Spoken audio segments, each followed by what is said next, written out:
Okay, sebelah sini.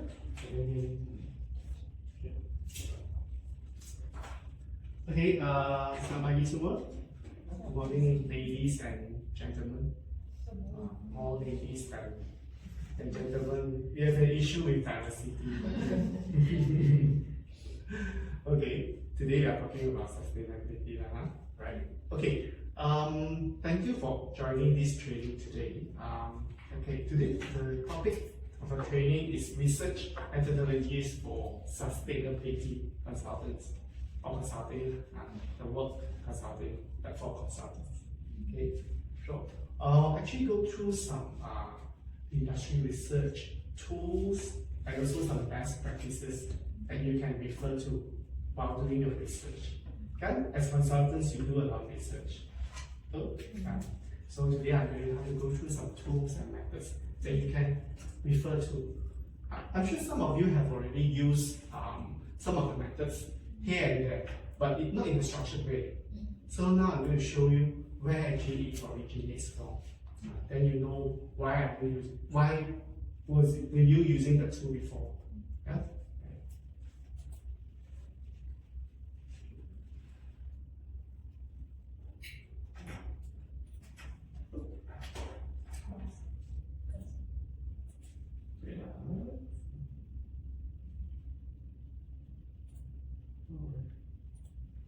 Alright, so I'll run through briefly the agenda for today. Okay, supposed to start at 9, right? So some introduction and all that. So a short introduction, after that we will go through some basics, concept and rules of research. Not rule as in here, about doing research. Okay, then probably after half an hour or so, I'll go through the case process. What is the end-to-end of a case development and presentation? So I call that 4 P's. We go through that. No worry. Then I think after that, a short one, 20 minutes. Then after that, there will be methodologies and tools. So I'll focus more, put more time into some methodologies and tools which you will use in your day-to-day work. Yeah. For example, it's on our end of a short coffee or other break. Yeah.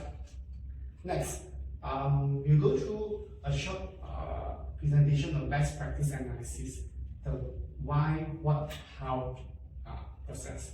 So this why, what, how is related to the 4P. I will show you later. Yeah, don't worry. Okay. Then the most important part, the most interesting part, which is the case simulation, a role play. Yeah. You guys will be more involved in that. So I will spend more time. In fact, I'd like to put more time into that because you're going to practice what you just learned. Yeah, slightly before. Yeah, have a very short Q&A session, or we have a photo session. Yeah. Let's say end of the session. Okay? Right? No question? No question? Right? Okay. Good. As required. My introduction. I'm sure most of you know already my background, but just this is a snapshot, right? So, right, I graduated with bachelor's degree in civil engineering from UCLA many years ago. Some of you maybe not even born yet at the time. Then I worked about probably 5 to 10 years. After that, I did my MBA with Victoria University in Australia, Melbourne, Australia. In my personal capacity, my own interest, I also did my certificate, career certificate in preventive health and nutrition. So it's studied some biology, physiology, and all that. The short course of OUM, something that I'm interested in, health-related things. Yeah. So you have any questions later about what nutrition you need and all that? I may be able to consult you a bit. Yeah. Not as expert as a doctor, but a bit like a nutritionist. Yeah. Okay. This is fresh out from our certified ESG practitioner, like most of you, and some of you going to be. Yeah. Right. So in short, I have 20 years of experience in engineering, in business expertise, and sustainability innovation, which is my research experience. So industry-wise, I'm more involved in construction and manufacturing. This is my background, industries. So some of the roles that I've been in project management, product development, business development, strategic planning, and corporate planning strategy. So these are my background.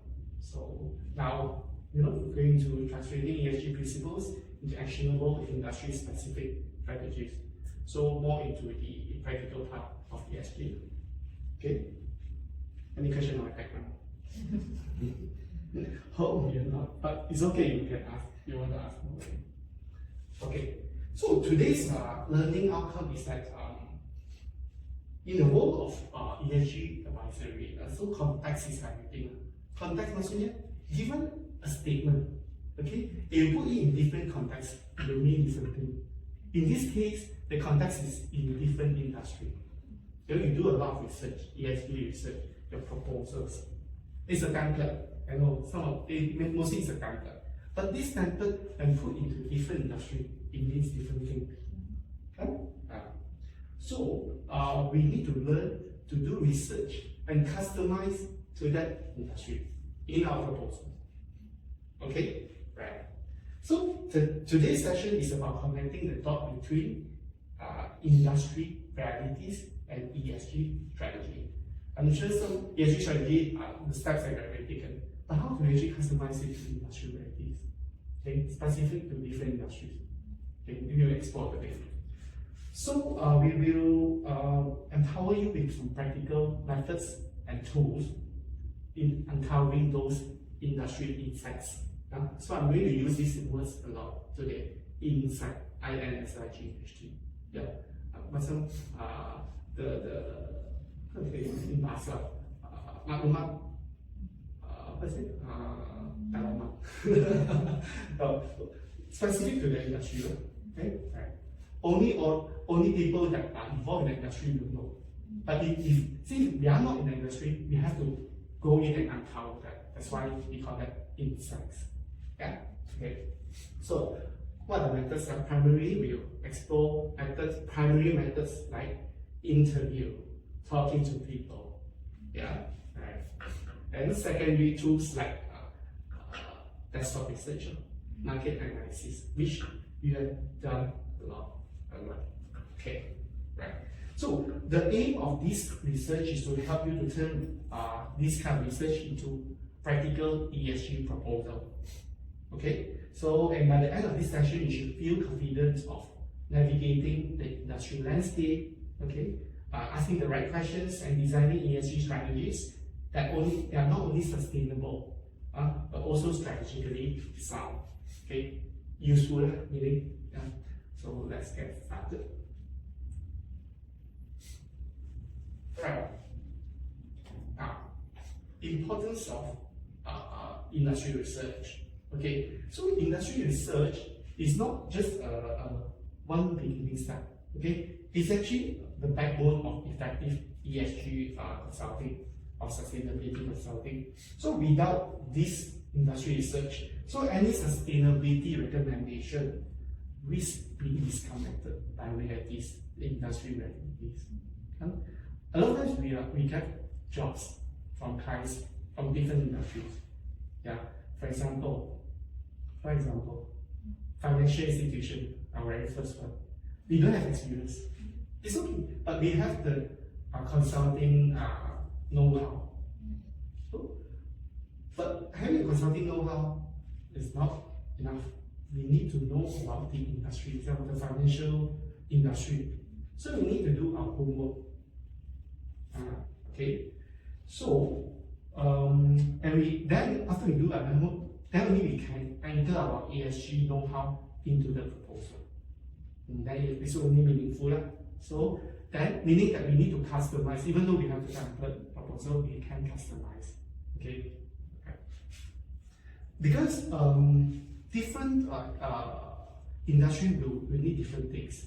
So the proposals or the experience that we have, for example, let's say we have experience in the tech industry or ESG for tech industry. Okay. So we cannot just bulat-bulat copy and paste into heavy industry, metal industry. We need to do some customization. But how to do customization? So you need to understand the risk. Yep, correct. We understand the industry. Right.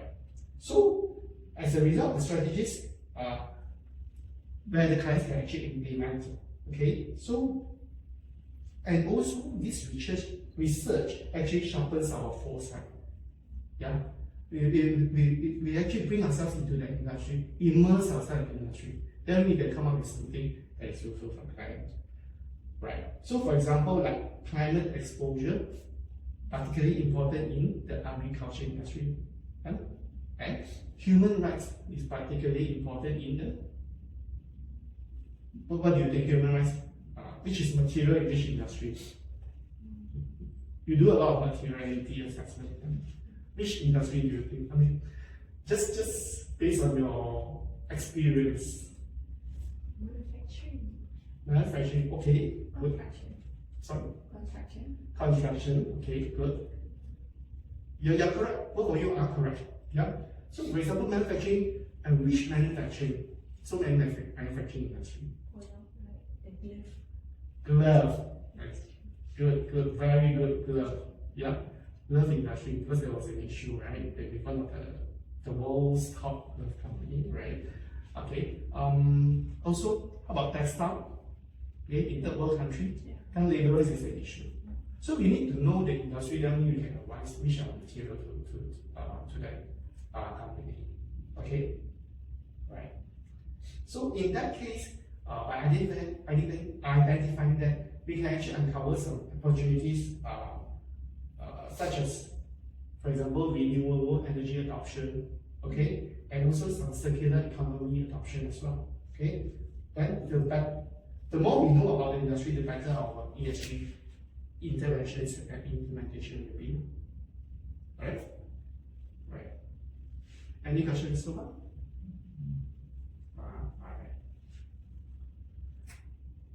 Alright.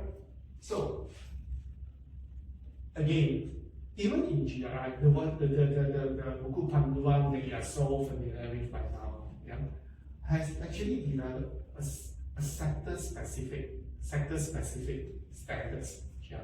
Okay, those of you who have gone through the ESG practitioner course, right? You know that we have the 200, 300, and 400 series, yeah? For material subject. I think along the way, GRI also recognize that each industry is different, and you have to have sector-specific material assessment. That's why as of now, up until 2024, they came up with 4 sectors. Right? You see? Yeah. Right. GRI 11, oil and gas. GRI 12, coal. GRI 13, agriculture, aquaculture, and fishing sector. Yeah. And GRI 14, mining sector. So up until 2024, they have only gone through 4 sectors. I mean, out of this world, about this industry, so there are many other industries. Okay, and I'm sure as of now they are still developing. Probably by the end of the year, we will have other industry, GRI 15, 16, and so on. And so the world is ever changing and evolving, including our own sustainability consulting industry. Okay, yeah, talking about that, even the company that we are in what industry? What do you think we are in? We should ask ourselves. Sometimes we are so carried away in the academy and the other papers and the PowerPoints. Ask ourselves, where are we in our positions in the whole scheme of things? Service industry, betul. Service industry, consultation, betul. Service banyak kan? Service, I mean restaurant to service. Right? But is consultation service, betul. But what consultation banyak? You have mentioned consultancy like the Big Four, like the Deloitte, Pricewaterhouse, the management Boston Consulting Group, do consultancy. But they are more, I mean originally they are more management and strategy consultancy. But which type of consultancy that they are? Yeah, very simple, sustainability consulting. Yeah. So how much do you know about our business? Our business. who are our competitors? What is our market share? Do we know? Do we have information? Probably we have here and there, but not sure, How about, that's why you can research. Get insights. It's easy because in our own industry, you have all the information and then you just need to compile, consolidate, aggregate it. How about clients industry? Even you need to go to an airline. You've been thrown the job, airline industry, airline. And what are the industry that you never heard of? I mean, you heard of, but you have not involved in before. Any example? Just start from scratch. Daniel?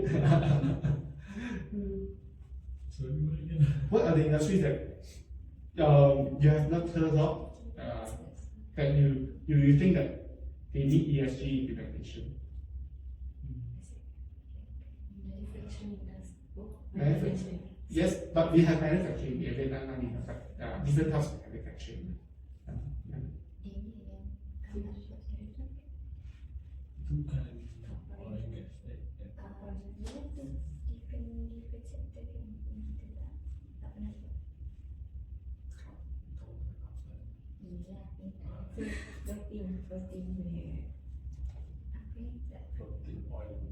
Oh, FPSO. Floating production, storage, and what is on? Just fresh off, because we did that during our ESG lecture training. My group actually do that. Okay, talking about that, maybe side word a bit. Okay, we can use. I'm not sure which company you're talking with, but the one that we Petronas. Okay. The one that the case study that we do is my group leader was Yinsu.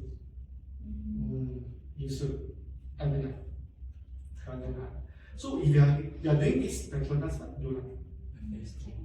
FPSO, the company name is called Petronas. Petronas Chemical, okay. Petronas Chemical that do this FPSO. So you need to refer to you're going to research the industry. So one of the ways is to study the big players in that industry. You can refer to it very commonly. And I just read that Insu is actually the world number 2 FPSO operator from Malaysia. Is it international company? It's a Malaysian company that operates internationally. So one of the few MNC from Malaysia. They are saying MNC doesn't very one so Malaysia.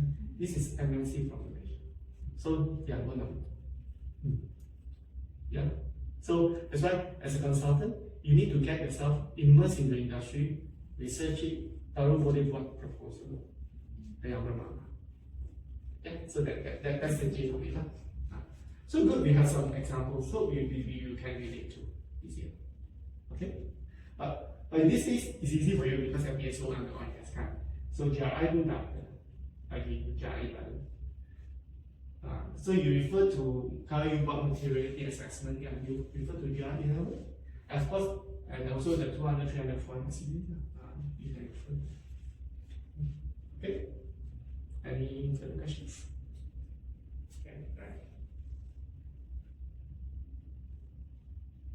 Okay, so this is the outline of my training today. This was the introduction. I'm sorry, introduction. So we start with some basic concepts of rules in doing research.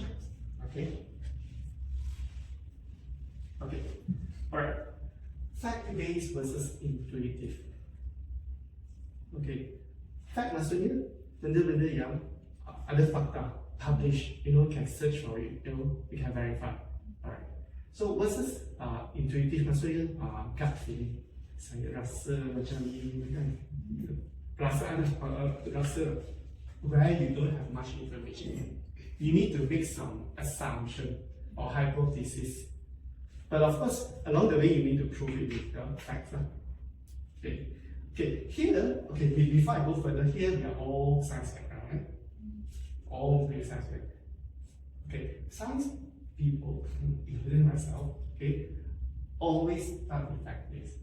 Okay, must underproof, especially engineer must be underproof when you're back by this kind of but sometimes when you do not have that much information readily available, you need to do some assumption first to begin with, to start with. Okay, so while doing research, it's important to have both skill. Okay? I'm not saying that one is better than the other. Okay, because if you don't have that facts, that means you cannot start. You still have to start, right? You still have to make some decision on, I think maybe we should start. Then along the way you verify. If it got the toe, then go back. So it's actually how to say, it's a back and forth kind of method. Yeah. So fact-based actually gives us the objectivity. Betul satu memang dua lah, takkan satu dan tiga kan. Okay, that's a fact, that's objective. But sometimes data alone is not important. It is not the most important thing. Intuition or the gut feeling matters. That's why when you go to client side, you may encounter something that you don't get to read from outside. It's like, oh, this is what we have been going through in our company, in our industry. Okay? Then you need to understand the nitty-gritty part of the industry. Like people from outside or sustainability consulting industry, mungkin ada benda yang dia tak faham. Dia cakap, you orang theoretical saja lah, tak faham punya. No, we are also learned people. We also do our research. We also show our credibility. Yeah. So this kind of thing, what is the quantitative? Fact-based mostly quantitative. But when there's not so much facts available, we go for qualitative assessment. Okay? Right. Question? Yeah. Alright. So deep dive then back to surface. Okay. Always we start with the surface. Whatever information that we have on the surface. Then we need to go deep dive, collect information. Okay. So although sometimes you'll be overwhelmed by data, i.e. or banyak data, how to put into places kan? We need to, this is our job. We need to plunge in the pool of data, swim, lepas tu ambil satu persatu, masuk dalam the compartment macam tu kan?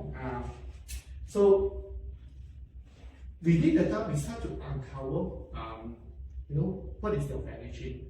Siapa supplier dia, siapa customer dia, siapa important stakeholder, itu policy, industry dia, like the culture and other performance metrics. So it's about discovering what's really driving the outcome, what's really important. All their information, memang information, but not all are useful. You should know what really drives the outcome, what are important for you to prioritize. Okay? Okay. So, and that's why this is called insights. Getting the insights of that is important. Okay? So, and after your analysis of what is important, and that actually transform into our strategy proposal. Okay? But it's not a linear thing. From surface, you go to deep. Then from deep, you go back to surface. Right? Because you want to transform this complex information to very clear, actionable initiatives that the client can understand. Again, mungkin the one who shows us the information also don't know what to do with the information. That's why us as a consultant to help them to synthesize it. Okay? Make it clear, put it back on the surface for them.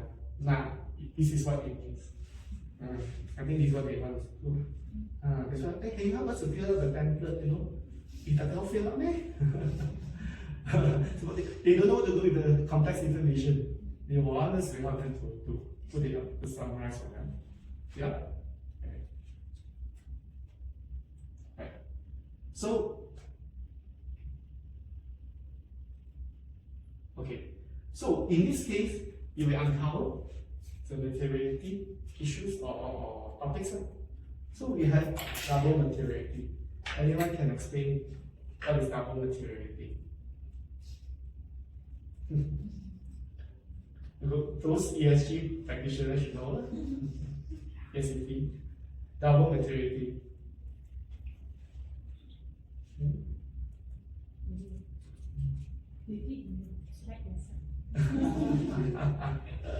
Simple je. Simple je. Simple je. Yeah. So double materiality is about how the environment or the industry, the market affects the company's operation. And then another level is how the company's operation affect the environment. Firstly, how the market itself affects the company, business, financially. How they do business from outside in. The other leg from inside out, how the company's operation affect the environment. So that's why we call double materiality assessment. Then along the way, when you do your research, you will also try to, don't forget you are still a sustainability consultant, you need to tie back to the framework, GRI, TCFD, ISSP framework, you still need to tie back. So it's multi-dimensional, it's not single layer thinking. So this process from surface, deep, back to surface, is actually, just now I'll show you the second. So it's an iterative thinking. So it's a scientifically refined insights. You dapat insights, you refine, you by surface, lepas tu mungkin ada update. Okay. Mungkin not correct. Okay, or there's a newer version, then you have to go back to deep and come back. So it's a back and forth thing, so that you have higher accuracy to be presented to the client. Okay? Got it? Yeah. So just now we mentioned about first one, fact-based versus gut feeling, intuitive. Secondly, surface to deep dive. Okay. Third, present to the fact and to the point. So dulu kita belajar betul lah, buat karangan mesti ada introduction, pendahuluan, dan isi dia, the body, then ada penutup, conclusion. Jangan lupa apa yang belajar di sekolah tau, sekarang boleh guna. Jangan apa yang you belajar tak guna lagi, ada gunanya. So of course, while building your storyline, you use a lot of different tools and methods to gather the insights. Okay, one of the tools is to use pyramid principle. We call it pyramid. You have been using all these methods, but you don't know it's actually been called like pyramid principle or whatnot and all that. Okay, so it's about breaking down large problems into smaller, manageable issues. Okay, you're being thrown into one issue, you need to do this task. But it seems sometimes I also understand you feel overwhelmed. The start actually how to start. But try to sit down quietly and put in some thinking. How to break it down to smaller issues. Like this big thing, you can break it down into five different areas. Then this one area, you break it down to small steps. Then you manage it easier. So it also, this pyramid principle helps us to ensure that our insights are understood, yeah, and impactful. So actually it flips the traditional writing method. Like you try to find a lot of information, but still trying to analyze it and come to a conclusion. That's the traditional method, right? You gather a lot of information first, process it, baru ada satu finding ataupun conclusion. But this pyramid is going the other way around. You have the assumption, you have the pendapat or conclusion first that you want to do. Then you actually verify it. So you have to answer first, you have the conclusion first. Then you layer it with supporting arguments, and finally with detailed evidence. And this is development. So what, especially when you're using the gut feeling or what you call it, intuitive kind of method. You don't have anything yet. You need to make a hypothesis first. Then you gather information, then you verify it. Right? And of course, while doing this, you also use another method called MECE. Mutually exclusive, collectively exhaustive. MECE. So it's like you have your findings, 1, 2, 3, double it or that.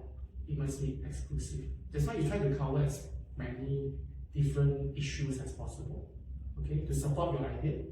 Okay, and collectively exhaustive, and it must be encompassing. It must be deep enough. Okay, each of the steps that you take. Okay, we will explore that MECE in the next slide. So if you have this, follow this issue, it actually helps your audience or your client follow your logic. 可以 fikir-fikir berbeza, but you have this purpose that they can follow your logic. Very presentable. Okay, MECE, mutually exclusive and collectively exhaustive, right? So this MECE principle is actually a critical logic framework for sustainability consultants. So it helps to organize findings, the stakeholder mapping, okay, and also to design or to develop strategic options in a way that is clear and comprehensive. So mutually exclusive, just now, meaning it should be no overlap between issues. The exclusive each issue is exclusive, no overlap. Okay, for example, when segmenting an industry by risk exposure, okay, so each issues of risk exposure, you are talking about risk exposure. What are the risks? So the different risks cannot be overlapped. Different risks. That's what it says. On the other hand, collectively exhaustive, meaning that we are not leaving anything out. Okay, covering all the ESG dimensions. Okay, you have risk. What else you have? Opportunities and all that. Try to cover as many as possible. Okay, that's why MECE thinking. So the mutually exclusive, basically you actually consider all the details. Very detailed. Risk pun you nak tahu apa risk tu, berapa banyak, which type of risk, and these risks are not like repeating itself, no overlap. That's why it's very detailed. Then the other hand, collectively exhaustive, there's no gap. Meaning you try to see the bigger picture. From and go back up, risk, opportunities, what else? What else do you want to cover? All this you can cover when you do your research via different methods.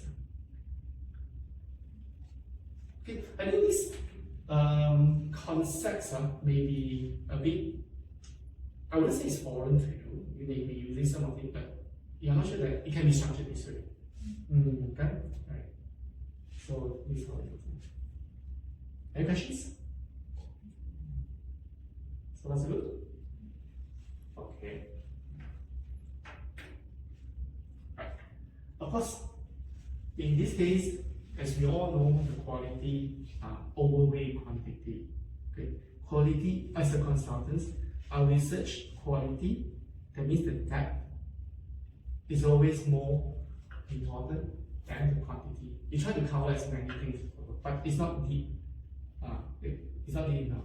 So, from the perspective of the client, they will think that we are not credible. Because we just cover 1, 2, 3, 4, 5, tapi tak dalam, not detailed enough.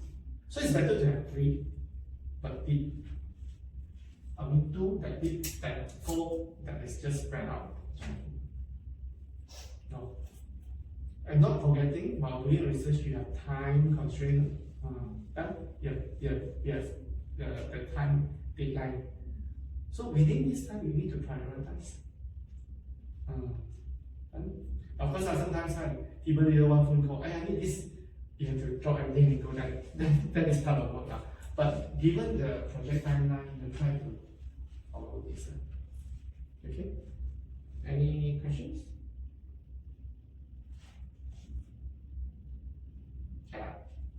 Yeah, good.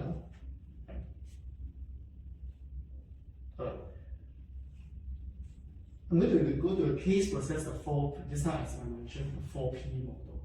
Okay. This one, I'm going to show you the end-to-end, the overview of our case or proposal development from research up to the proposal. But I'm not going to go into too detail because this is not the objective today. The objective is to help you to do meaningful research.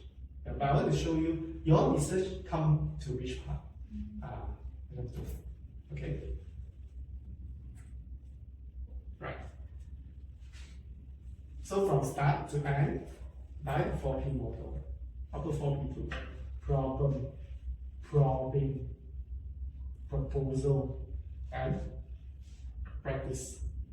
Okay, let's go through one by one. Yeah. So problem is it's not problem as masala. Okay, as in the client gives us a job. Definitely the client has something, has a problem, they'll come to us, right? No problem, they will come to us. Right? So start with that. So we need to define the scope of problem and how we going to approach it. Of course, for our part, we actually focus on the ESG value delivery, okay, and problem framing. We need to operate to framework. So we need to clarify with client the ESG objectives and scope, okay. So to anchor industry specific research, again industry specific research according to the industry, right? So there's a definition of try to define what is the problem, right? Okay. Probing. Okay. This is where it starts to be interesting because we are going through the why, what, how method. Okay. Today I'm going to tweak your mind thought process a bit to why we are. Start with why am I doing this? Because sometimes we are very sure that what aja. Then along the way, aku tak tahu kenapa buat macam tu. Because you never ask why you want to do this at the beginning. So in actual fact, for clients also important. I nak buat ESG. Why do you want to do this? I tak tahu. The tendency for them to drop the project is very high if they don't know why they want to do it in the first place. Banyak kali tak lepas you bagi proposal dia quiet aja. Tak ada berita tu sudah jatuh dalam air tu.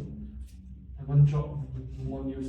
Then one master you build proposal. You spend a lot of time building up your proposal because you never ask them why would you do this. What is the compelling reasons for them to do? Yeah. So one, we need to, before even we do our proposal, we need to do some research, collect data, findings, identify the purchase options, some simple stakeholder mapping at the beginning, read up what's the ESG rating, like the 4 sectors, 11 until 14, if they fall under each of those sectors, do some preliminary screening of the materiality. Then we can conduct some primary and secondary research. We go through that primary and secondary research later. This is very interesting. This part I want to focus more on primary and secondary research later. So I cover issues. So at the end of the day, the question that should be answered is why you want to adopt ESG. It is okay. Then when you start to build a proposal, what is it? Build storyline. Okay, develop options and communicate to and fro with the client. I mean, sometimes client give you a job, we didn't talk to them until we finish our proposal and they know that this proposal then is the second time we make. But actually, when you are developing your proposal, you can actually start to engage your client also. I'm building a proposal. Earlier on, our first meeting, you mentioned about this. Can I clarify if these are true? Then the client will feel engaged. Okay, and if you feel engaged, the tendency for them after they receive your final proposal to actually adopt, sign contract with us, is higher because along the way you engage them. and you are engaging, you are also educating them. Yeah. Right.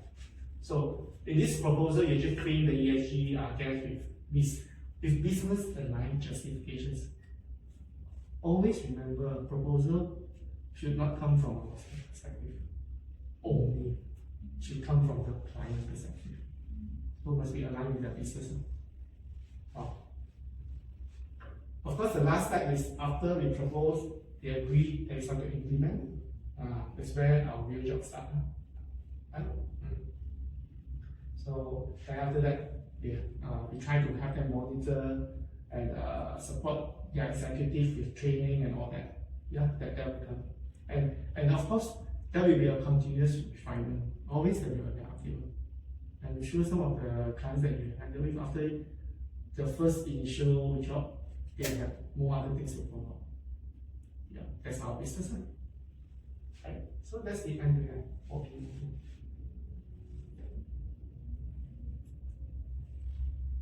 Oh, have you heard of this sort? Simple. So a lot of you have heard about this before. So it's a strategic planning tool to evaluate the strength, weakness, opportunities, and threat, okay, related to a business project or even individual. So you go back, you can actually do a SWOT analysis on your own self. Tepuk dada tanya sendiri. Okay. So, internal, to make a company, what's the internal strength and internal weakness? Okay, if you want to relate to ESG, you can talk about the existing internal capabilities, the brand, okay, or innovation leadership that can provide a competitive edge, how good they are compared to the other competitor. That's what you call competitive edge or advantage. So their weakness, okay, you assess their weakness. Gaps in governance, emissions data tak cukup, like I just say, number of employee pun tak tepat untuk satu company, right? Okay, macam ni lah, list of weakness lah, okay, diversity and all that. And the weakness of GTS is diversity, right? Okay, external factors, opportunities. So the emerging markets. What's the advancement of the industry? I think the industry dynamics does not just stay like this. It changed so much, and in a short span of time. So you need to know the trends. We call that mega trends and all that. Okay, and also threats. Some threats probably are something that will create some risk to the company. Something that they do, for example, emission. Okay, oil and gas emission demand tinggi. So reputational risk, what are they going to do with that? Okay, supply chain stability, that could some, especially activists, social activists, that could undermine their ESG efforts. Alright? Okay, since you know what we're going to do. Next, identify most important stakeholder. Who really matters? Okay, right? You cannot be talking to 1,001 employees in the company to gather insights. You must identify who. So how do you identify? You can ask these three questions. Okay? Who is most likely to recognize the value of ESG implementation inside and outside the organization? Not only inside, external stakeholders who can tanya. Who suffers most if no ESG initiatives are implemented? Who suffers most? So the one who suffers most is a very important stakeholder. The question is, who stands to be impacted most financially? Preferably, sensitive. So if there's risk exposure or contribution from ESG success, around the kind of all failure, who is going to be impacted financially? So I just give you an example, like the stakeholders like management, operation department, finance department, sales and marketing department, external one like investors, regulator, macam BNN, Bank of Malaysia, NGOs. So you can actually try to assess through these questions. You mark if it's important to them. Then from there you see in the end who is the key influencer. And then all this, if you identify this key influencer, then you straight away target them and interview them or get information from them.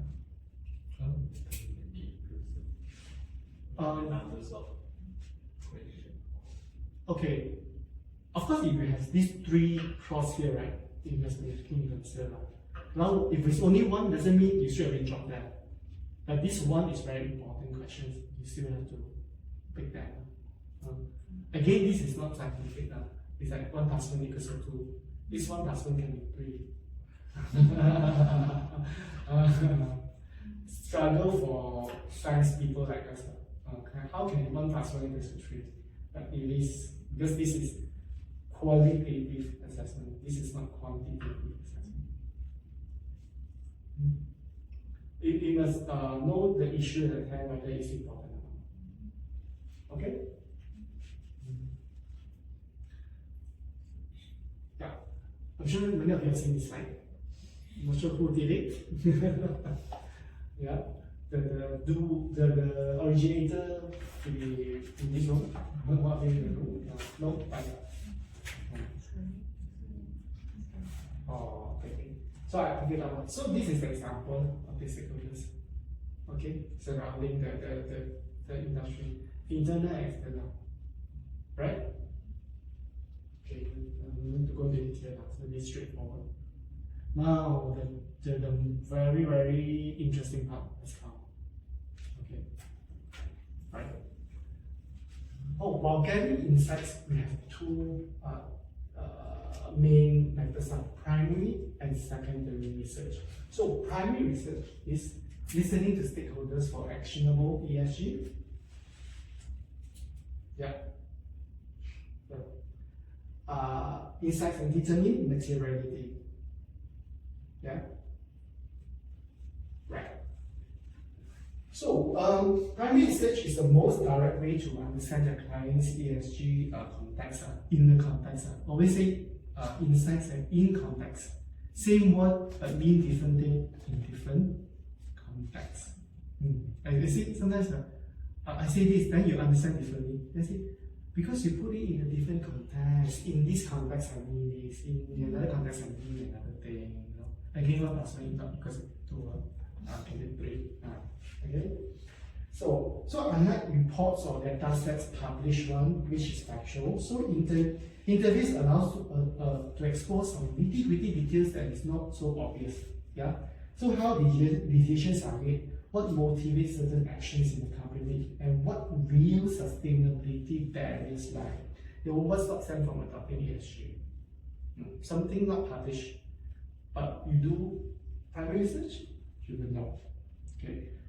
So you need to conduct contextual interviews. And why the interviews is in context. It's called contextual interviews, and on-site if possible. I know nowadays we have a lot of online meeting. Can be done online. But online, one thing we miss out is what we miss out when doing online meeting, online interview. Observation. Observation. Yeah. Surrounding and on the person is. Sorry. What do you see in a person? Exactly, body language.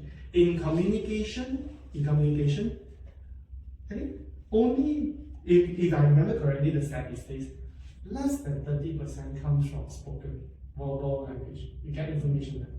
Over 70% of information comes from your body language. A person may say one thing, but move here, look right into your eyes, yeah, and to look at all this will tell more story than what they say. Yeah? So that's why, if possible, have physical meetings, especially for the first time. Yeah, we didn't have that interview. That's why I said you took a big gamble. But anyway, this is how it is. Technology has advanced so much.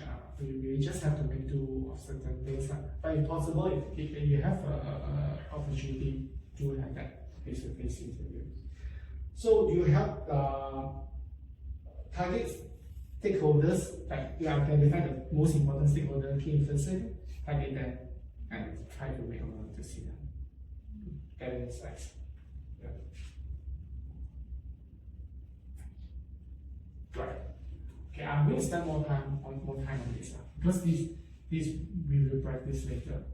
So the contextual interview is the best approach for value innovation. So it's actually a powerful tool for ESG or sustainability consultants aiming to go beyond surface level information. So by speaking to stakeholders in the actual work environment, yeah, so we gain visibility into the operational practices, the cultural dynamics. Culture is something invisible, but only when you go to alcohol, you so like, oh, this is how the culture looks like, but if you don't go, you don't. Yeah?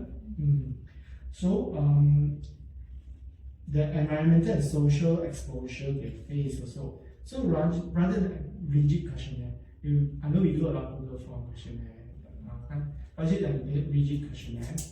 So having the interview give you more open-ended questions and more insights actually. Yeah, for example. So that's why we try to have. I think we try to have a few materiality assessment workshop. Tapi kan cakap tak saya. Actually, if they are really interested to expand or improve, they should have it to assess it.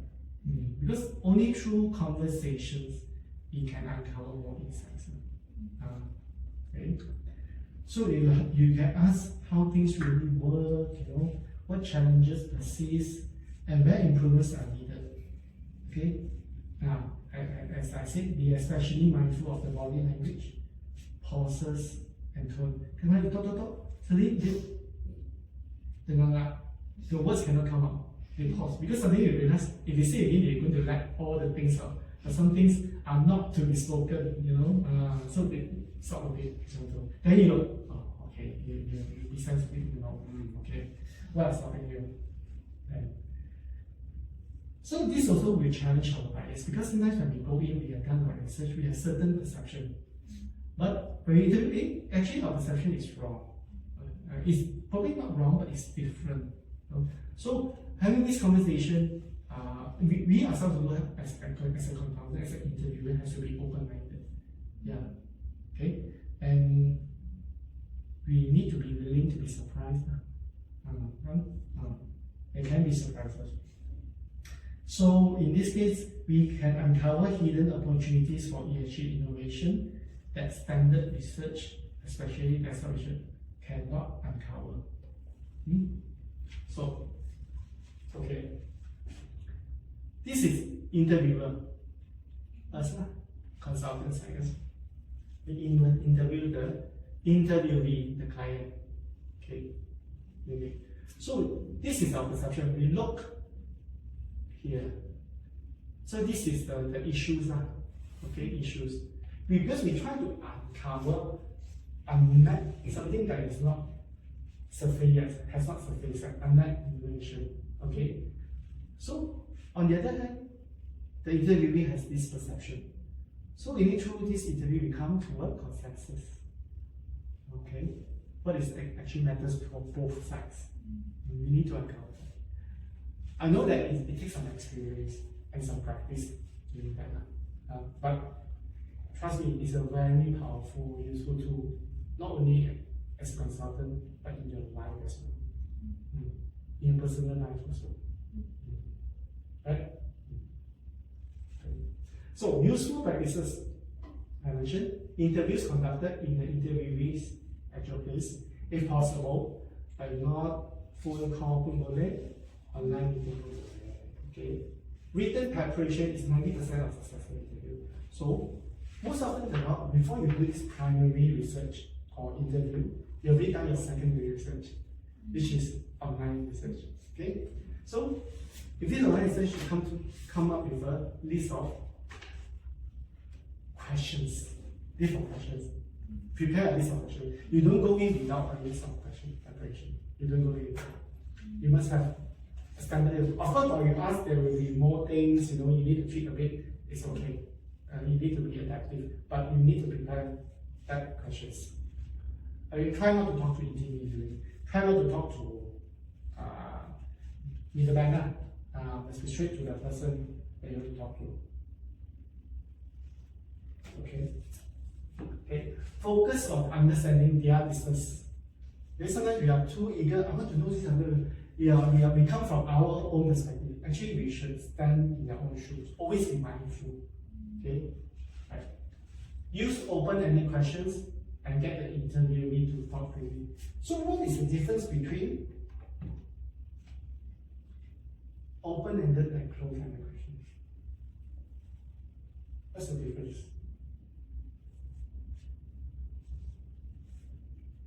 Yeah. Any? Yeah. Open-ended presentation.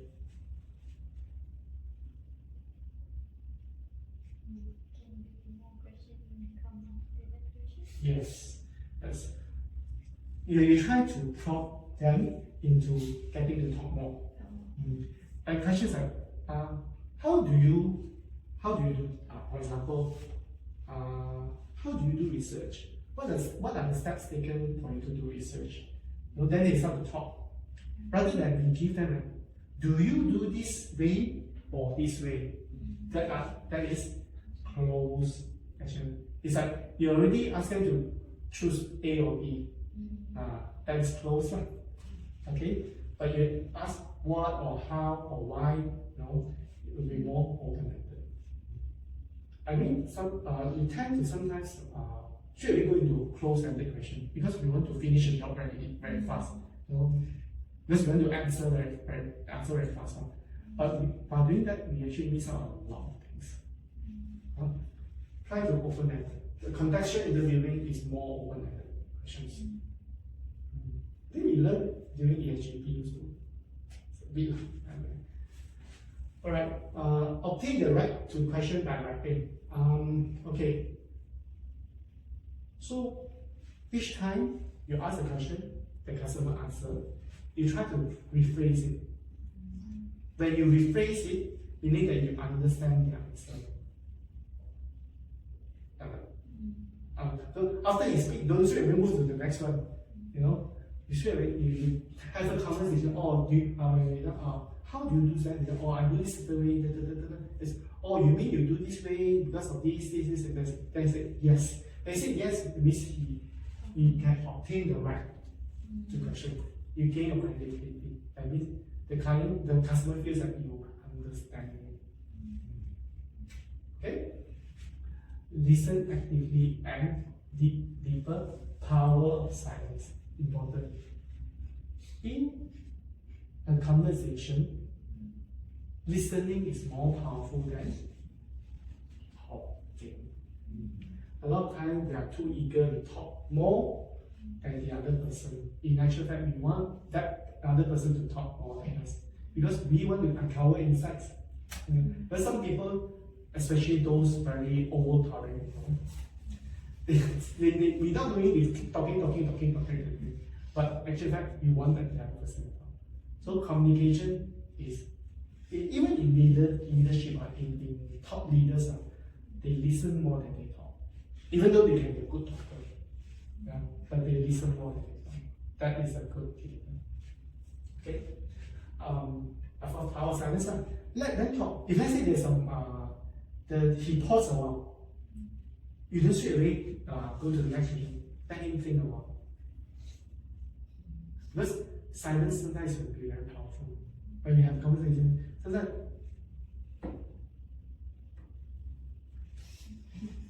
how do you feel? Typically start to penalty. Then you know what they say about. I'm in control. Silence, sometimes you are in control, means you are in control. Yeah. Again, social science, this is social science. A very powerful tool for life skills for you. Okay?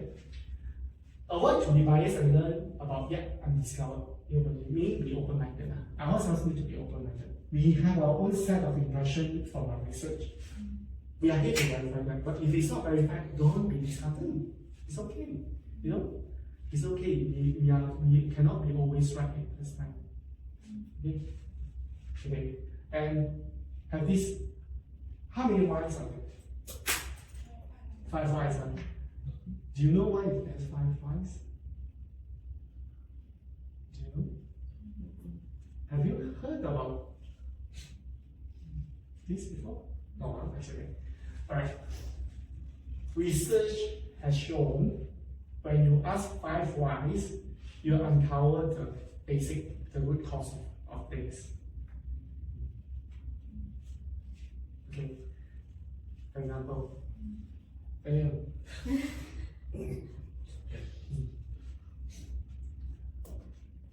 why do you stay in Tanah Street? Why? Because that's the only room that I found. There's only room that you found. Okay, right. Why is it that it's the only room that you found?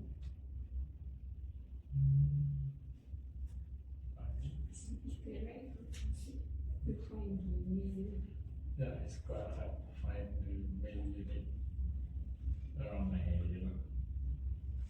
Why is it? Is that your area? Not really.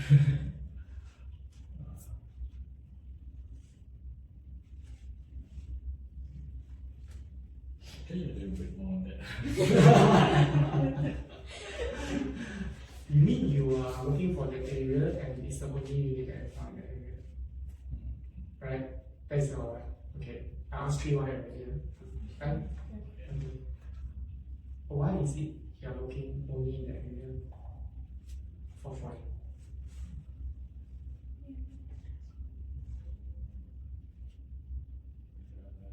I think that's the because that's where I kind of like easy access to the like transportation. Easier the access on the like like a direct. Why is it that area is the only area that is have good transportation system and convenience? Other places don't have convenience? Other areas, no? Probably last one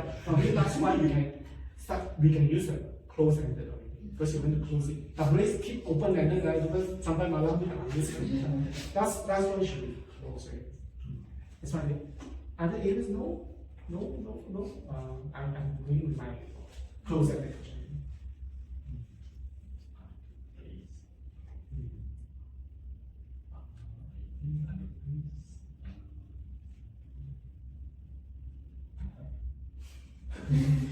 I'm not sure about that. Not sure. So it's okay. Sometimes memang customer pun tak sure. So you have to guide them through. So is it because the area is near to your member, to your friends? Not really. Because the rent is cheap and budget or then you discover that. Try to discover that. So that's what study has shown generally lah. I'm not saying that all the time you'll be right. But generally after you ask the 5 why, one after the other, the 5 why, you uncover the that will be your insights. Right? Yeah. You get it back this time, don't worry. Okay, let's see. Alright. Good. You have so in this case, contextual interview, before you go into the interview, you have to prepare. Okay? And of course, over time when you practice, you will make perfect. Give me a little bit now before you go for okay. So, secondary research. This is what you have been very good in as consultants. Okay? So, secondary research about allows sustainability consultants to rapidly, very fast, understand an industry external environment, the value chain dynamic, value chain and the supplier and customer, the client, the ESG maturity using publicly available data and able to internal research, and that's what you have been doing. This set is actually very efficient, okay, because you can quickly get information and the foundation for deep dive primary work. Okay, meaning that although contextual interviewing primary research is important, but in order for you to go into that, you need to have secondary research. Okay, so have some basic understanding first before you go and talk to people. Yeah? Okay. So you can use like a government database, sustainability report, industry white papers, news outlet, and LinkedIn, Facebook, okay. So you can use. Then after having an understanding, probably you can devise the pestle or the SWOT or the 5 sources. Basic one, simple one first. So you have a basic understanding of if you can actually jump any pattern regarding to ESG. Okay, so you should always validate the insights through cross-checking from different sources. Okay, so if it's done well, desktop analysis helps consultants enter into the interview more informed and more credible. Yeah, customer will respect you. Yeah. So desktop analysis, you can use peer comparison, their competitors, and then you compare to the AI. It's a main company. Framework, of course, you cross-check. This one you are very good in it already. GRI, DCFD, all that. Gap identification, try to identify certain gap, okay, for improvement. And of course, last but not least, everyone's best friend. ChatGPT. This is your best friend. You talk to ChatGPT more than you talk to your mother. So you have to make use of technology nowadays. Yeah, so it's like this one. Secondary research is good, okay, for you to prepare. Okay, very efficient. But in order to have more insights, you need to go for primary research. Okay, so now you know why it's called primary and why it's called secondary. Primary is first hand. Secondary is already published. People compile, consolidate, aggregate, and publish the information. Like that's called secondary. Alright? Okay, this time is now. It's 11:05. I think you have to try. So next, before we go to the break, we will go into Viral Town. I'm not asking you to do this. Don't worry about hard spending. I'm going to show you an example. I'll give you an example. Okay, let me show you an example. After the example of what, meaning that what research that you have done, insights that you're going to plug in all this as part of the proposal paper. Okay, the idea is like that. But today we're going to do that. Today we're going to do case simulation for role play, contextual interviewing. We will go into the case later. Yeah, that's a wrap up. Okay, any questions? Okay, I think we take 15. The most interesting part has come. I want to focus more on this one as a practice. Alright. Okay. So everybody will get involved, okay? All 7 of you will get involved. Yeah. No one will be left out. Be rest assured. Okay. So this is to apply primary research method, meaning contextual interview, yeah, to derive ESG insights. Okay, this is a very reputable company. A lot of published information, yeah. But in this case, this is the division called Saint-Gobain Construction Chemical. Okay. So the context of this case, let's put in context, right? So participants are tasked with conducting a simulated primary research, okay, using contextual interviews. So the interviewee, the person you're going to interview, is the sustainability manager of SGCC or Saint-Gobain Construction Chemical in the APAC region, Asia Pacific region. Okay, Asia Pacific region meaning from Southeast Asia all the way to Korea, Japan, yeah, including China, right? And this division has recently expanded so much through acquisitions. That means they acquired other companies. So Saint-Gobain acquired for GCP, Chrysler, and Fossil. Become so big now. And they operate in a very fragmented, high growth construction chemical market in APAC. So the goal is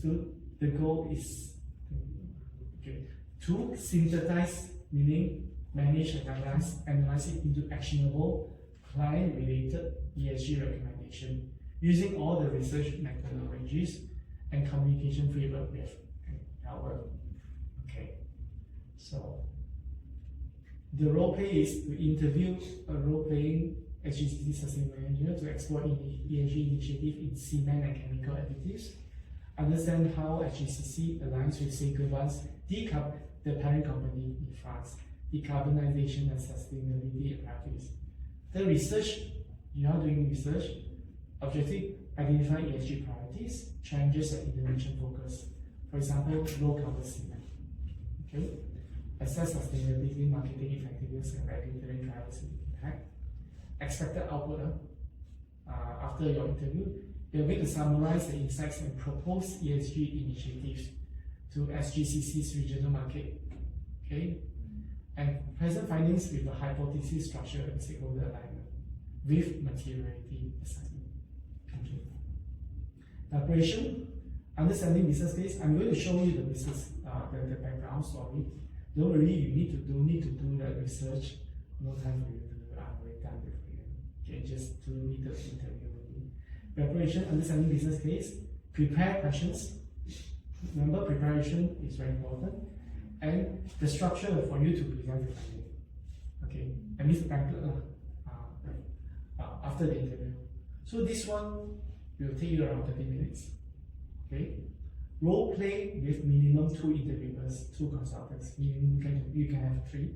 Okay, and 1 interviewee, the sustainability manager. Probably the sustainability manager can also bring in 1 colleague aboard. That means 2 interviewee. You can do that. Okay, 30 minutes. Interview session, actually interview 30 minutes. And you can present your findings in 10 minutes. Total around 1 hour. Any question? If no question, we're going to go into the background story. Alright, back to our case. Alright. Okay, I'm going to email you this story and you have the key business case and you start to prepare. So, do you know what you need to do now? Do you know that?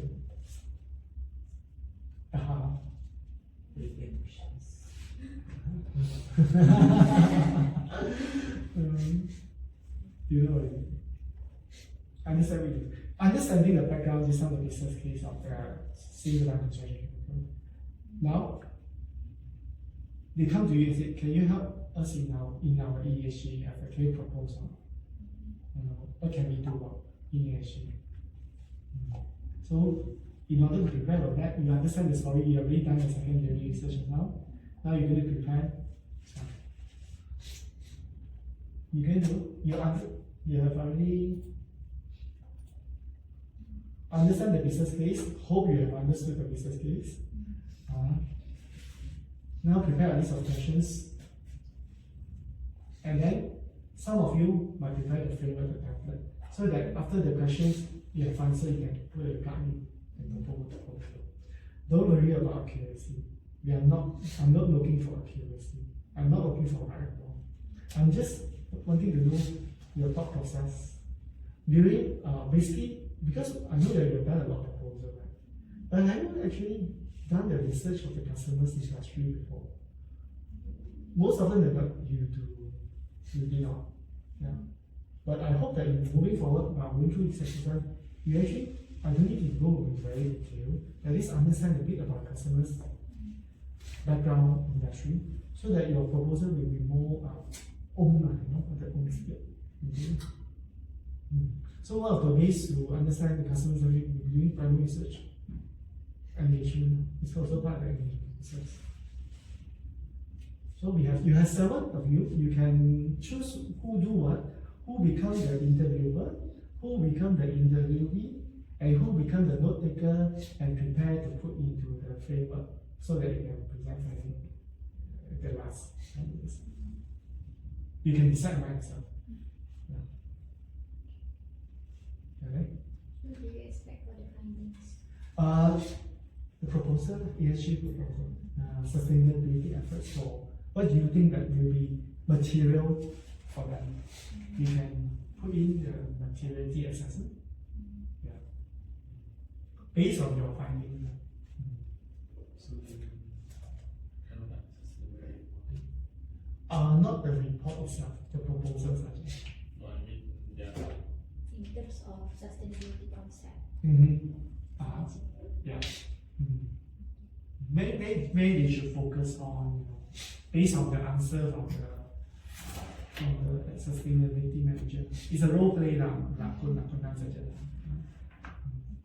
based on your understanding, what do you think you should question, and what do you think he will answer? But I'm going to give you that because then it will take a lot of time. At least you design yourself, you know where you are, you can actually present it. The process is what I'm looking at. I'm not looking at the answer.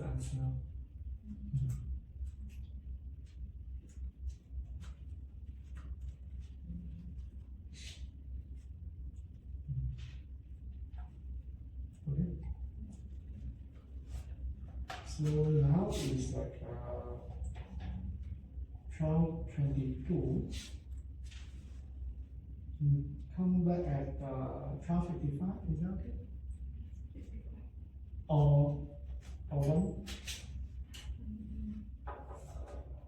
1 p.m. During 1 p.m. Or you need less or more time?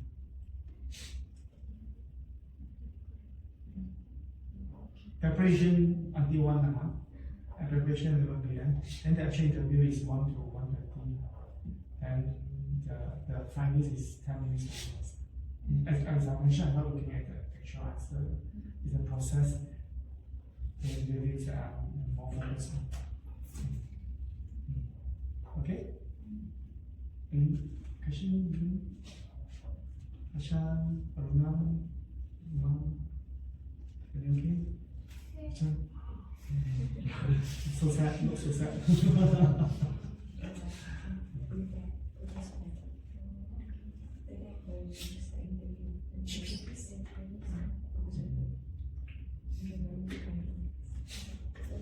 Sustainability manager also need to understand about the new SGCC. Yeah.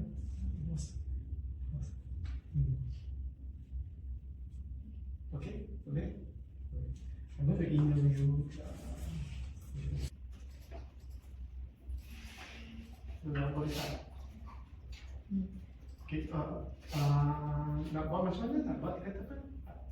Siapa interview? We are the interviewer. Ya, the interviewer. Interviewee? Our teacher. Nak tukar tempat? Okay. So, now is our case simulation. Okay, business case simulation.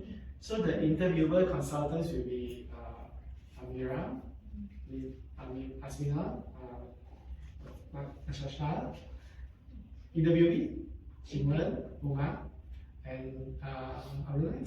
No, they not. Not taken present.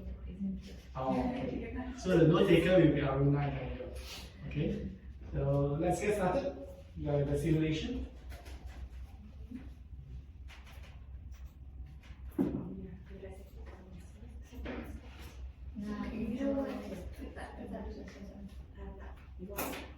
By section. Okay. So now interaction dulu. Introduce ourselves.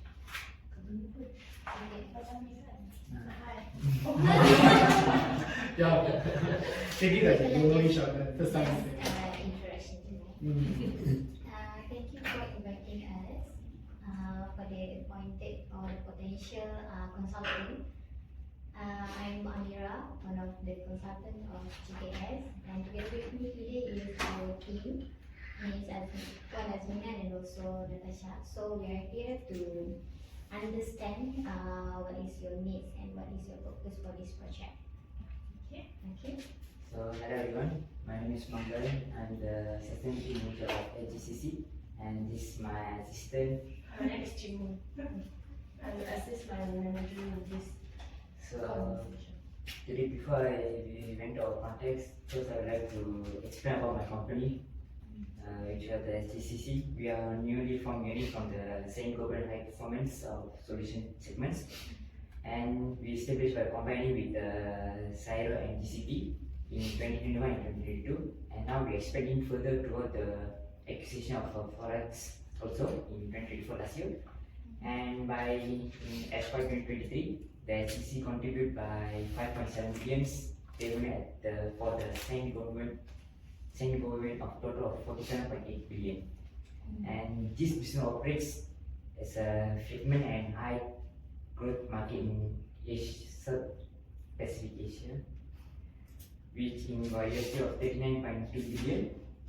And we also have a strong presence across the APEC, including India and Philippines and also China. So that's all from us. Okay, thank you for the introduction. So we prepared few questions to understand your requirement and needs better. So I will let our team to start with few questions first. Okay. So, without further ado, I will start the first question. And first of all, I would like to congratulate SCCC because you have expanded your business, your acquisitions in FX with GCP, Kaiso, and Phosphorus. So, based on our research, could you please explain more on why this expansion happened? Certainly, because for the first our expansion in Apex has been strategically driven by the Asia Pacific, strategically driven by the same government acquisition of CSIRO, GCP, and most recently of Forex in 2024. The CSIRO and GCP were integrated to form the construction chemical business unit under the high performance solution segment. And this move significantly integrated to form or strengthen our footprint in high growth of APEC markets, and particularly in India and Philippines and also China. With the Forex strong and regional presence and product synergies, we are better positioned to serve the increasing demand for sustainability construction solution in the region. And from the sustainability standpoint, this acquisition also consider our R&D efforts, allowing us to accelerate innovation in low carbon cement admixtures and circular material. So that means that you are focusing on the demands on the constructions. Yes. Even you are in the construction segments, which is quite fragmented, right? With the value chains. So I will move to the next questions. We want to understand who is your target markets or customer area. Also, our target markets and our client customers are mainly in the Asia Pacific. So it spans several sectors like industrial and institutional sectors, residential sectors, commercial sectors, and also the infrastructure projects. So the industrial and institutional sector is our largest target sector that we have more clients from the infrastructure development and public utilities. So most of your clients come from infrastructure. Yes, yes. So I will move to the next questions. So from this customer, is there any specific requirements that come from the customers? For example, like they ask you to prepare the ESG reports or some requirements with the international or legal regulatory frameworks. Most of our clients, they, especially from the largest group that I say just now, the infrastructure sectors, they have a demand on the low carbon and eco-friendly solution. So, like the cement additive that reduce the clinker use of our products that can help achieve the green building certification. And for the law and regulatory aspect, the public sectors like multinational projects, they are focused on the products that need to meet the stringent safety and environmental regulations. That's the main needs from our clients, from our customers. So for the next question is, what's his name?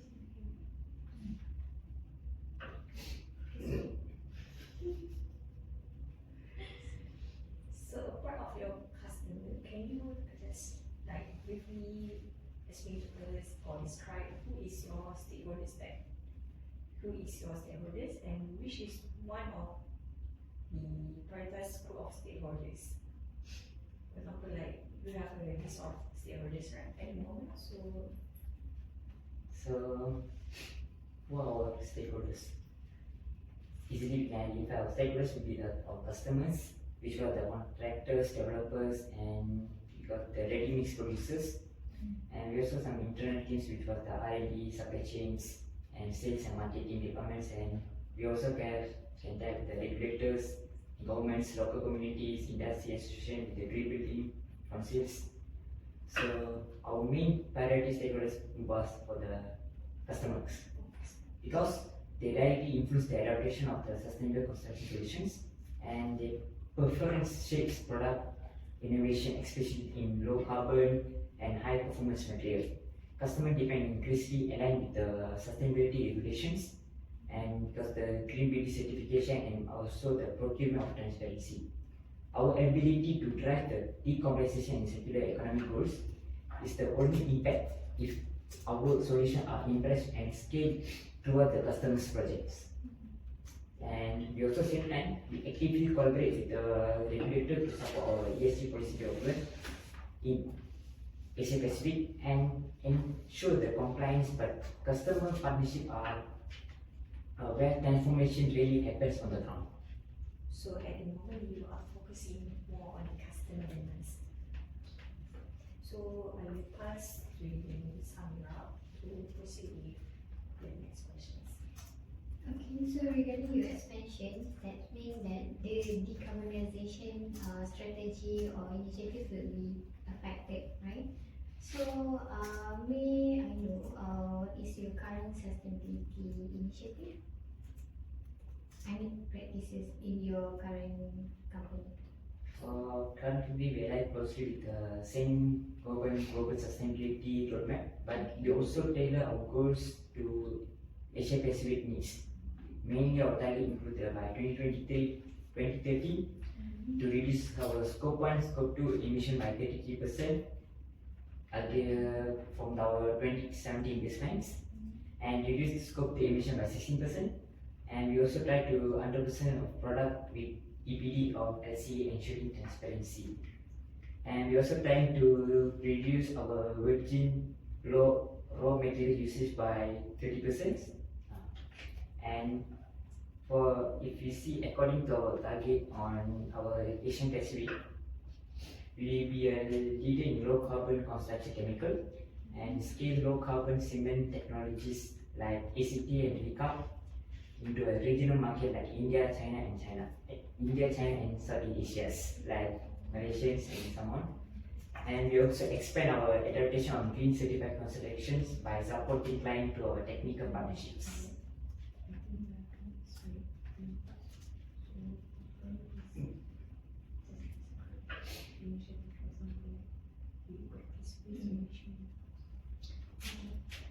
So, I think for your company size, it's quite a lot to catch up. And then I understand that your sustainability targets and goal is common for a larger company. So I think I would like to know which area that you would like to prioritize first. What kind of initiative that you think that you can focus more for now? For now, our company want to focus on the low carbon product. Okay. Like we offer the Chrysol eye care cement additive, which can enable the reduction of clinker, like I say before this. Okay, and also for our operation chain, we want to we are try to practicing the energy efficiency in that operation chain.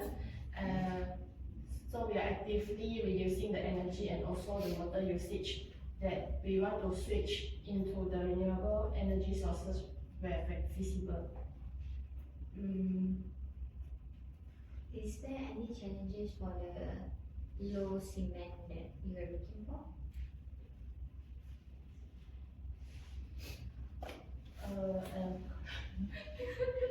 For example, like technology. Maybe limited supply. Actually, our company has limited of the knowledge of building up the technology to do the low carbon products. So we are actually still actively searching for the talents, the people that can help us, or another company that can help us to build up a technology to do low carbon products in our manufacturing or operation chain. Because from our budget wise also we have to see, because our R&D, we cannot ensure that after we start our project we definitely will be success, because we have to see the try and error also. So but the budget wise we have to calculate amount, how much we can spend on the project that we are going to do. Okay. So I can see that your internal readiness and the capacity for that initiative need to be enhanced. So we can help to minimize the gap that you have, so that we can recommend another initiative for that. Okay. And then what are the value that make you different from your competitors, other than your product itself, the low cement? Our main key difference of SGCC is like our group deep commitment to sustainability, technical excellence, and global local energy. Because to the end of sustainable integration, we don't treat ESG as a nice to have. It's mainly central to how design or produce to be delivered. And we actively invest in cutting edge decarbonization solutions and back them with the verified environmental data. And we also doing some, as I say, about mainly from the challenges, we also doing some advanced R&D development. Our combining Cyro and GCP with the force-lock capability gives us an unmatched depth in cement and concrete science with the apex specific customization. Okay. I think that's all from my part, so I can pass to my team. Tasha? Okay, hi. We are hearing a lot from you. So, for my part, I would like to hear about your current decarbonization initiative, your strategic partnership, and how this align in your short to long-term ESG goals. So, for the first questions, what is your short, medium, and long-term goals with your current capacity and readiness for your company? For the short-term goals first, so we hope to enhance our ESG training and culture in our company, internal stakeholders first, to roll out sustainability training among our workers, our employees here, and also the awareness campaign about the ESG. So for the medium terms, we actually want to strengthen the supply chain sustainability. We want to implement the ESG audit and engage the suppliers on the Scope 3 emission and the material traceability. So about for the long-term goals of our company, we hope to achieve the net zero carbon by maybe 2050, and also the 100% eco-design product of our product. You only have 5 more minutes. Okay, so based on your strategic plan, how do you identify which materials that matter to you at the moment? At the moment, we identify the material topic by intersecting business impact, stakeholders' expectation, and regulatory trends. As for material issue at the present, the cement additive and the concrete admixture, because they contribute most to the carbon emission and also a fast growing product line. As for the waterproofing system, as you see, this is the largest product category in Asia Pacific with a 35% market share, and we also use the chemical use with the VOC regulation and of life disposal. And how we access the materiality by the stakeholder interview by we interview our customers, regulator, and internal leaders. But for the regulatory map of the APEC, we make a map for method because in India, cement emission targets and the VOC limits in China. And we also do some benchmarking against the STC report framework by the GRI and TCFD. So we continually refresh this material metrics as the market involved. Our 2025 material review will also integrate the post-cost acquisition insights. Okay, so based on our research, your company has come up with a strategic plan. So which one of the strategic plan is matter to your company the most? Such as the either strategic marketing leadership or product marketing and development or brand management and etc. So which one matter the most to your company? Can you repeat the question? Okay, so based on our research, your company has come up with a strategic plan for to grow top and bottom line that strengthen your market position in APEC, drive innovations and achieve a sustainable growth. So, which one of the material, such as the either strategic marketing leadership, channels expansion, that matter to your company the most, from your point of view? So if I may add, what is considered matter is something that you think is important for your business, financial growth of your company. So we need to prioritize one or three of this plan so we can contribute, we can focus more on it. So I think our main focus on the strategy marketing leadership with the align with the global objectives and budget management integrated across the functional and the regions and teams. And from the R&D device, when we start to product offering optimization of the GTM strategies and our new product development for the upcoming years. And we also try to expand our brand awareness and the positioning in the consistent of the brand messaging to all of the APEX. Okay, so from your partnership, what do you expect from your partnership, like those from with Forterra or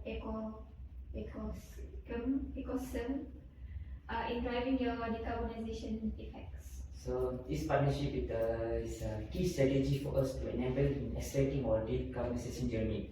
For expectation from partners like Forterra, Ecochem, fall into the 3 areas, which are the technologies, transfer, product innovations, co-development, and market differentiation curve, which was the first mover advantage. Because this partnership helps to differentiate SDCs from the traditional suppliers, positioning us as a climate innovation leader. And this also allows us to accelerate the commercialization, accessing the pilot-ready technology faster than the building them from the scratch. Okay, so last questions from me. Could you please describe what is your initiative and current practices, and what is the other initiative that you would like to explore? As for the current initiative and the practices from the HEC was the decommercialization of the cement and the concrete products, which actively use the cyro and eye care additive to reduce the anchor uses. And also we are using the life cycle transparency to expanding the EPD and the LCA key product lines. And internet enablement also we can help for training our commercial and technical team on sustainability value proposition and customer collaboration. The initiative we want to explore the next fast.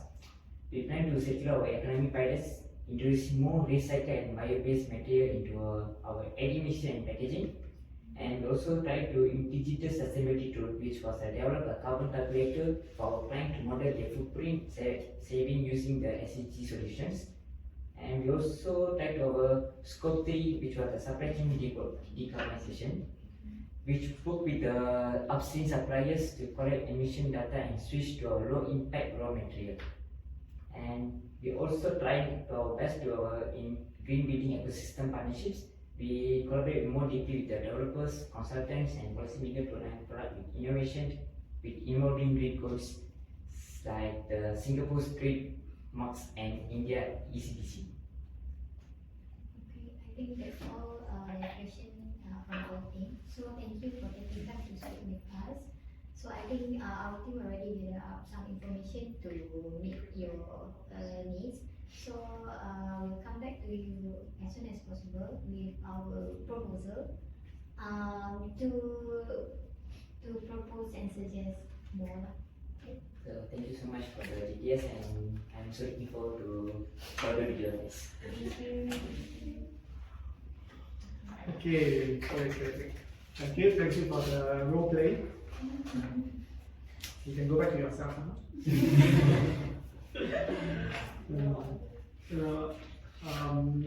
The notes taken, have you taken enough and to present? So far, yeah. Okay, so are you ready to present? You Well, second. no need. We already writing the work. Are you ready? Okay. It's alright. No question. No. Okay. From view of us, we identified that the company is currently seeking for the low carbon and also eco-friendly products such as cement. Right. So as an initiative plan,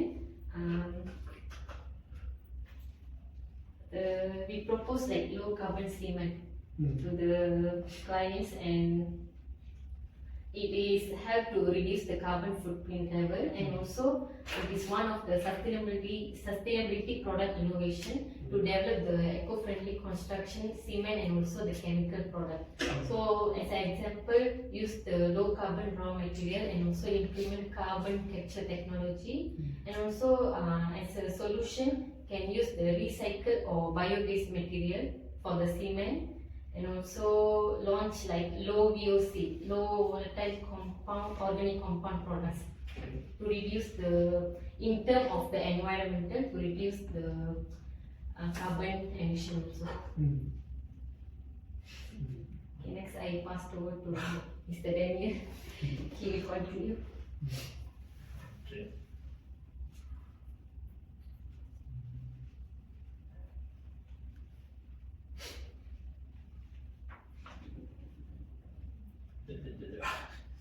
Okay.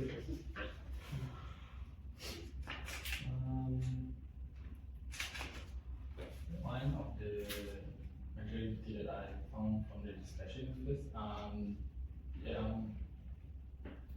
the majority that they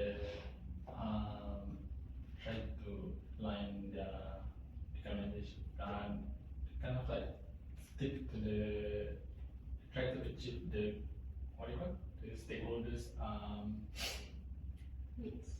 needs mostly on the regulatory part.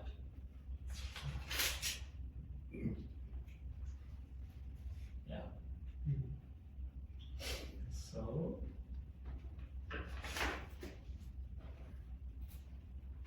So my suggestion would be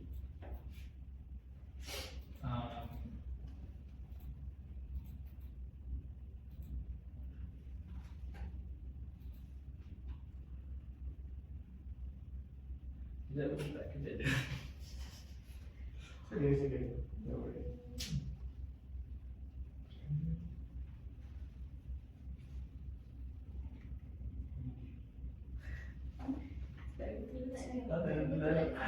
Gerak. Mungkin consultant boleh tolong. So initially fine. Because apa yang saya nampak is that diorang mau try to comply with the regulatory requirement. So so what I would suggest that we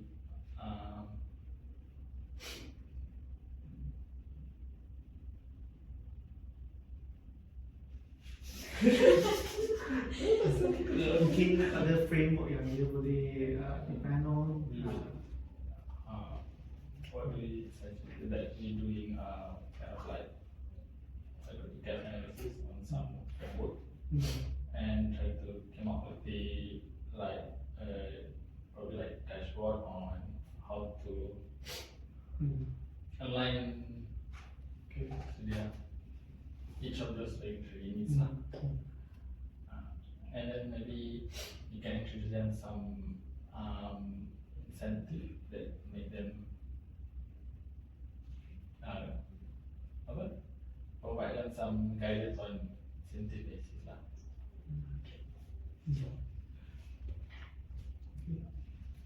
I guess that's all. Okay, thank you so much. That's the end of our simulation. Okay, so now feedback session. Yeah, how do you feel? I mean, overall, everybody, how do you feel? I mean, I know it's a short span of time to crunch all the information, prepare, and then need to come up with some suggestion, in a very short span. But we try to simulate that the actual one as much as possible. We try. So I'm not looking for right or wrong. It's just a problem. So how do you feel during this preparation, the primary research contextual interviewing? How do you feel? Yeah. Just about time, yeah. But in the actual case, you will have more time. You have more time to prepare. In my opinion, even you already provide some information. Business case. Yeah. But then I feel like it's quite difficult to understand their nature of business, their requirement, their needs, and then how to craft the question to understand more. Because when they answer our question, I think I still don't understand. So for the next question that I would like to ask is quite a critical question, I think. So in the short moment, I think it's going to be the best lah to understand more. Okay. Yeah. I think you're right. It's like live situation, live secara langsung. Okay. So for you to grasp what the customer says, process it, is quite a challenge. But that needs practice. Because we couldn't understand their view. Betul. We only see what kind of service that we can offer, but then maybe we're not matched. Correct. So that's why just now one of the rules of engagement in contextual interviewing is like you need to stand on their shoe. You come here not as you come here from their point of view. So you have to be open-ended. But it takes a while to practice and grasp that. And one of the ways for you to understand what the customer says is to try to, after the customer has provided some answers, if you don't understand, you will try to validate it by rephrasing it by your own words. You need to rephrase. So after Uma or Dima answered, maybe you don't understand. Do you mean to say how to rephrase it? Or even if you understood, you also need to rephrase it so that you show the clients that you understood what they're saying. Yeah. I think just now, what has been added to this rephrasing. Rephrasing, yeah. Good. So, any comment? Yeah. No. Okay. I think. Chat. Daniel. We don't enough any time to finalize the training. Yeah. So if got more times, can research into. Yeah, I'm sure given more time, you can do a better job. But it's good. I mean, not bad at all. I mean, this relation, at least you go through the process, you know how it feels now, you know the feeling, huh? And you know the expectation. Yeah. So I think there's a good mixture of like open-ended and closed-ended question. Okay. And try to rephrase as much as possible. I think some of you have done it, the rephrasing. And yeah, I think I like what Amira said. Actually, you focus. You ask the customer what is the focus and what do you prioritize in your sustainability. I think you did ask some questions about what's your focus area and all that. And for Natasha, you said I like to hear from you. You start with that. I like to hear from you. So it's very good because the customer will feel appreciated. You say that. I like to hear from you. Which one strategy matters most to you? You say that. So yeah. And Mina also said, congratulations, NGCC or the expansion and all that. I mean, sometimes it's this small talk at the beginning matters a lot. It's not straight away jump into the question. It's like, I want to finish my task immediately after childhood already. You don't give that kind of feeling to the customer. You want to make them feel engaged. Yeah. Okay. So yeah, you do any comments? What do you learn? What I learned was just now when I answer for the questions, I can see that the answers are everything from the business wise answers only. And they ask for the questions also based on the environment strategies also, but the answer was also based on the business wise. I think when we have to ask for questions, we have to be more deep down so that it can be segregated to which side we want to focus on. More easily. Correct. That means you want to know what is your focus area, right? Yeah. Right.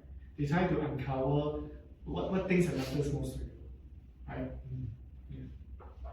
Yeah. Anything? Okay. Okay, good. Thanks for surviving through this role play session in such a short span of time. I know it's a challenge. Yeah, I know. So don't worry, I mean, you survive. You know, what don't kill you will make you grow. It's just like need more practice. Okay. So I haven't even get started from. You need to make appointment. So you will call the customer. You make appointment. You that. It's the first hurdle sometimes, busy lah and all that, right? But it's okay, it's a good thing. So, I mean, let's,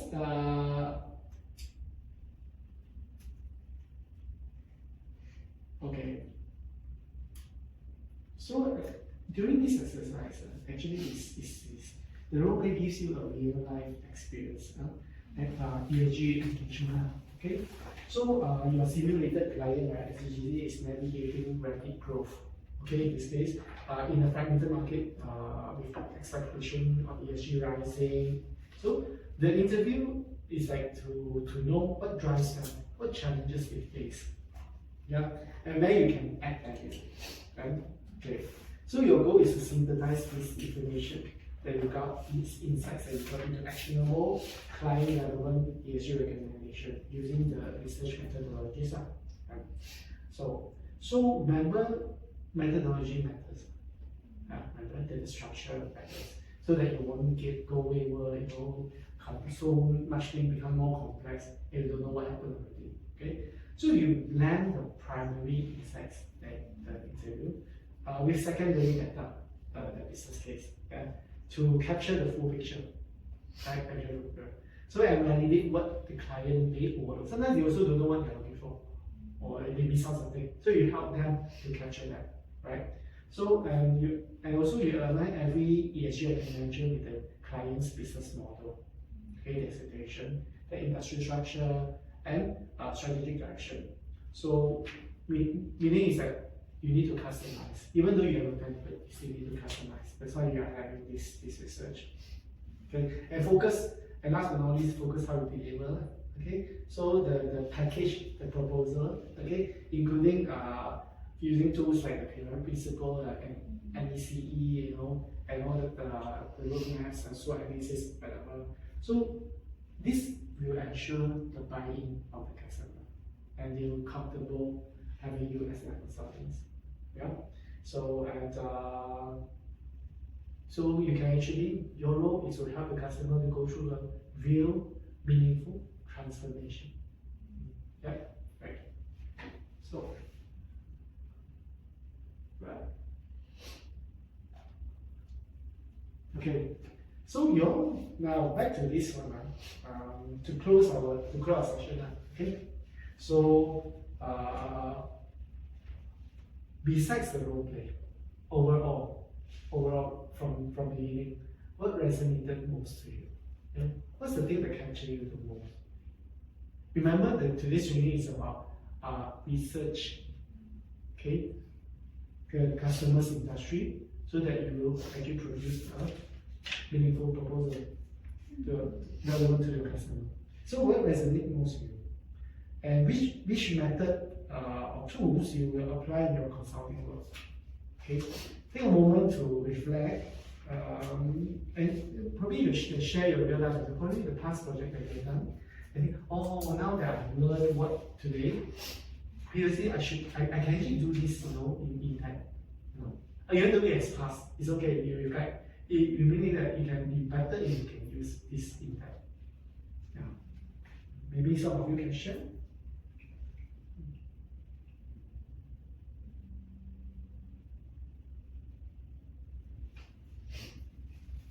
Take the case process, the 3 steps on how to ask the question, the why, what, and how. Okay. That method is useful for every case, every customer, our clients. So that's the base or the foundation that you should start with, right? Especially the step of why. If you don't know why you're doing this, you won't sustain it. I just want to do recycling. Yeah, why do you want to do recycling? Why? Then after the 5 whys, then we come to the cause. Why? Then it will be meaningful to go through the what and how. Yeah. So it's okay. Sometimes you're given a task, you straight jump into it and do the what and how. But it's okay to spend some time at the beginning to discover why. Then that will be the guiding light for you to prepare the proposal. Any more? Maybe. Like me personally, I think one of the tools is the pastel, right? The sentences. Pastel. Okay. Maybe like my experience actually, I did the project on the mining, like from I'm coming also from the energy. So I did those analysis because they're doing the sustainability mining, right? So of course the thing is involved like environmental, involved with the legal, so involved with the technology. They need what kind of technology for them to achieve this mining, and what's the regulation they need to compile everything. Right. So I think I did, even though it's not really like that betul as a pastel method, but then I guess somehow connected Yes. on how to do the method. So I think Yeah, I think that we have adopted some of the methods and tools already in your work before. Yeah, you just don't know that you are aware that it's structured this way. It's actually come from this idea. So the pastel is actually a framework for external factors affecting the customer. Yeah. So it's good that you have done so already. So build on that and you know expand on that. Yeah. Yeah. Anything else?